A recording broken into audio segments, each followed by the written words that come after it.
Hello everybody, I'm Gwen Campbell-Mindes. Welcome to my series of books I should have read a long time ago, desultorily chosen based on how I feel at the time of picking a book that I should have read at some point in the past. For some reason, those reasons do vary.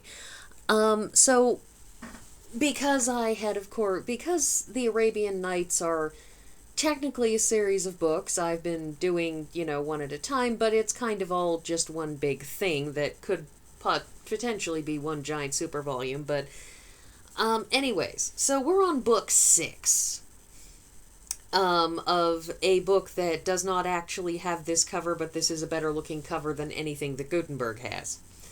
So book 6 starts with the story of Sinbad. Now, the interesting thing is that Sinbad, most of us in the West here of the late 20th, early 21st century, most of us, when we think of Sinbad, when we've seen stories of Sinbad, it's not been Sinbad the seaman, as is written here, but it's Sinbad the sailor, as in stories of Sinbad adventuring and going forth because he is sort of a piratical adventure hero type, It's a little bit of Indiana Jones and a little bit of Robin Hood and a little bit of Middle Eastern flavor and, a little bit of Pirates of the Caribbean, that kind of thing, all kind of jammed together. At least that's how he's popularly seen. However, in the Book of 1001 Nights, or Book of 1000 Nights and a Night, Sinbad is not a sailor. What he is a merchant. And the story actually starts with a man named Sinbad, who is not the seaman, who is a poor porter. That is, he's a man whose job is basically delivery man. He carries crap on his head from one place to another, and gets paid for it, and it's, a very hard job, and it doesn't pay very well, and he's not very rich, and Sinbad the porter is walking past this enormous house, and he looks in at the door, and he's sad, because he looks in and he sees all these rich people, and he basically speaks a poem saying, in effect, why does being poor suck so much? Why do these rich people get to have parties when they don't know anything about being poor and how much being poor sucks? Bastards. And he is overheard by the owner of the house, who says, no, really, come in. And the Sinbad the porter says, whoops, so sorry. Didn't mean to offend Mr. Super Rich Man, who could probably get me executed just by paying somebody enough. Oh dear.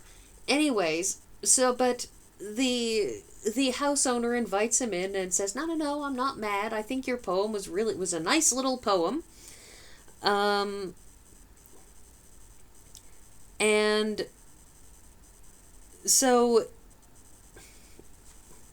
it's how many by my labors that evermore endure all goods of life enjoyed in cooly shade recline each morn that dawns I wake in travail and in woe, and strange is my condition and my burden gars me pine, many others are in luck and from miseries are free, and so on and so forth. Anyways, so the house owner says, no, I think your poem was it's a nice poem.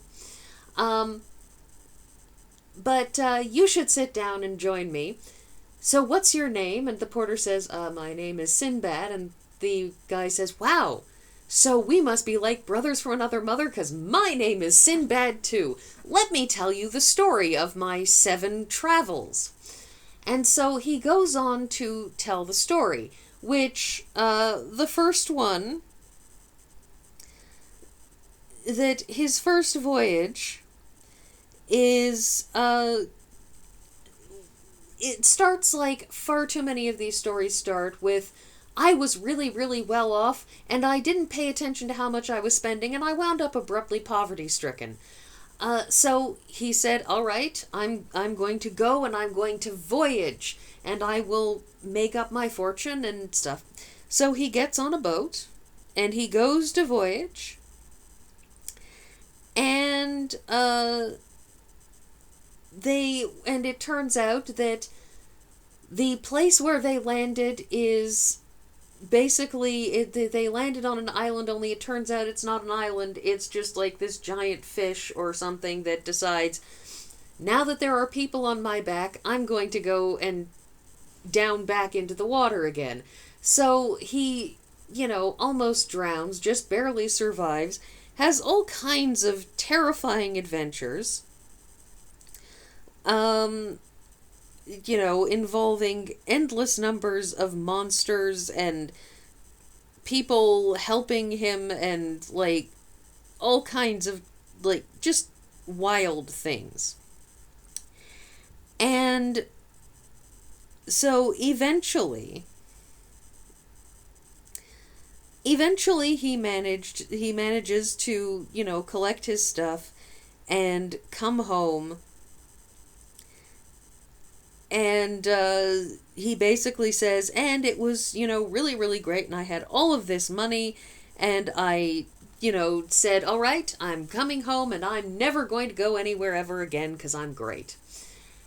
So, but after a certain amount of time, he decides, you know what, I want to travel again. So he goes and he collects his stuff, and he decides to go traveling on a merchant ship again. And he goes, and the ship is wrecked again, and he has all kinds of genuinely horrifying adventures again.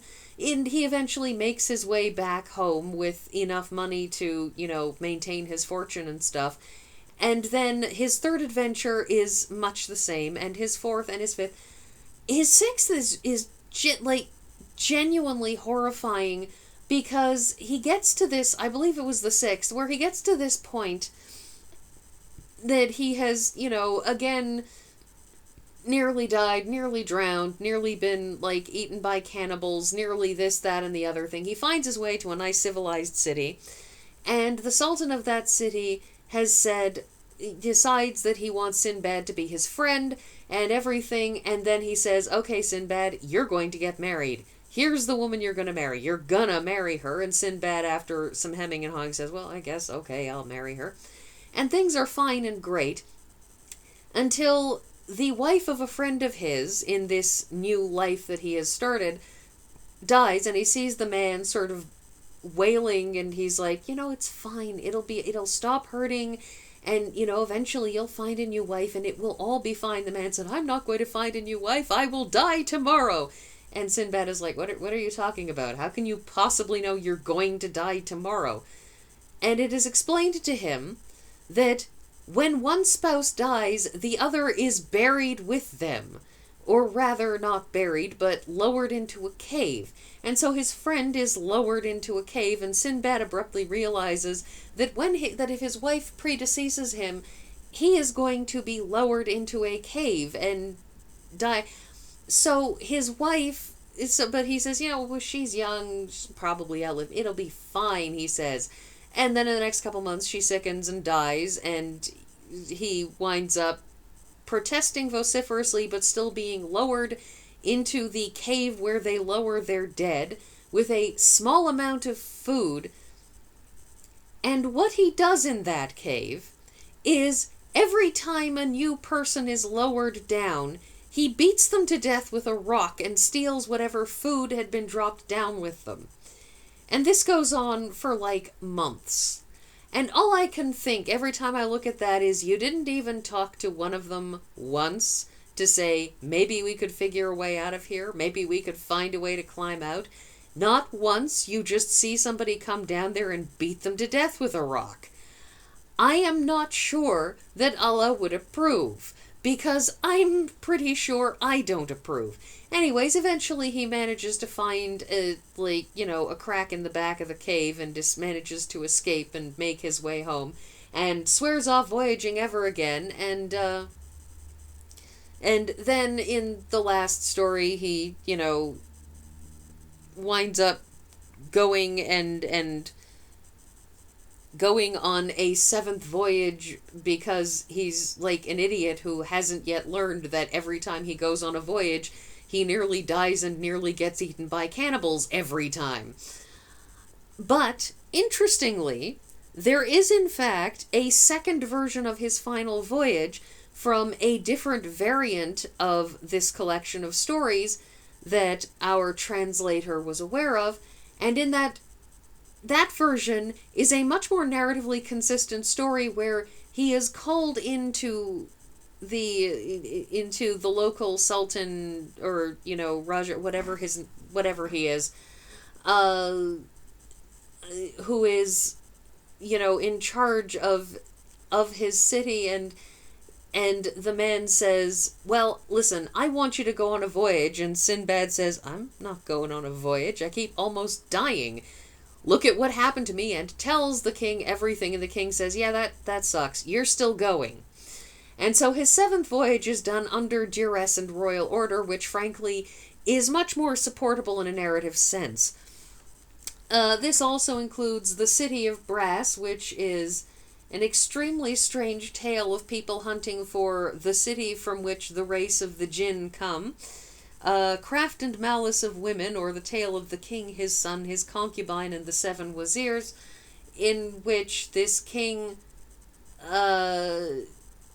one of his concubines gets a thing for his son and lies through her, when the son turns her down, lies through her teeth that the son assaulted her, and so the king says, well, I'm going to execute my son, and the Wazirs basically come to him night after night to talk him down, and then the next day she comes along and hets him up again.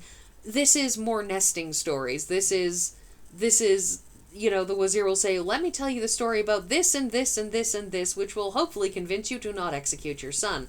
The stories, even the ones from the concubine, seem to boil down to women constantly cheat on their husbands.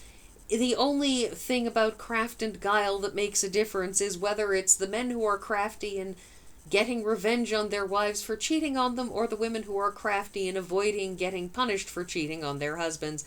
Although sometimes it's that they are crafty because they're just crafty and cheating on their husbands. But it's a lot of this. It's not sure how it convinces the king to listen to the concubine, but whatever. The story of Judar and his brethren, where you have this story that starts out about the 3 sons, where there you have one nice son who's a good, responsible boy who takes care of his mother, and the other 2 who waste huge amounts of money.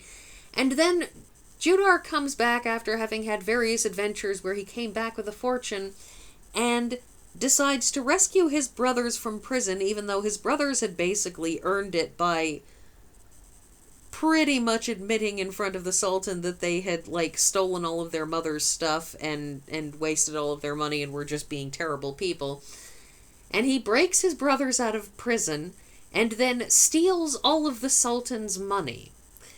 And it's like, that you had my support right up until that point. This is very much a book of why, you seemed nice right up until the time that you really, really weren't, in a place that isn't under quite so much duress as I would think really warranted you acting that way.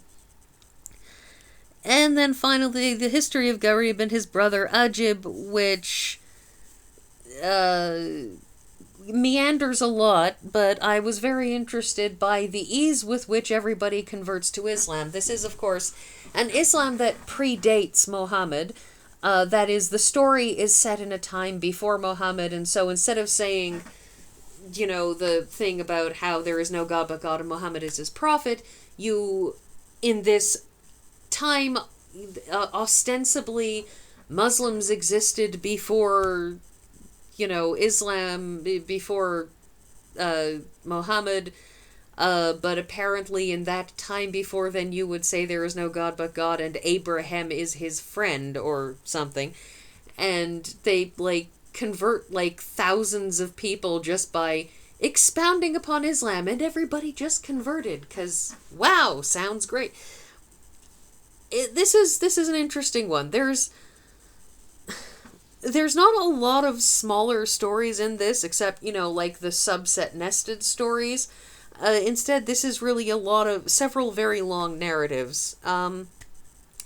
Anyways, I think that's really everything that I have to say. It's weird. There's a lot of cannibalism in this one.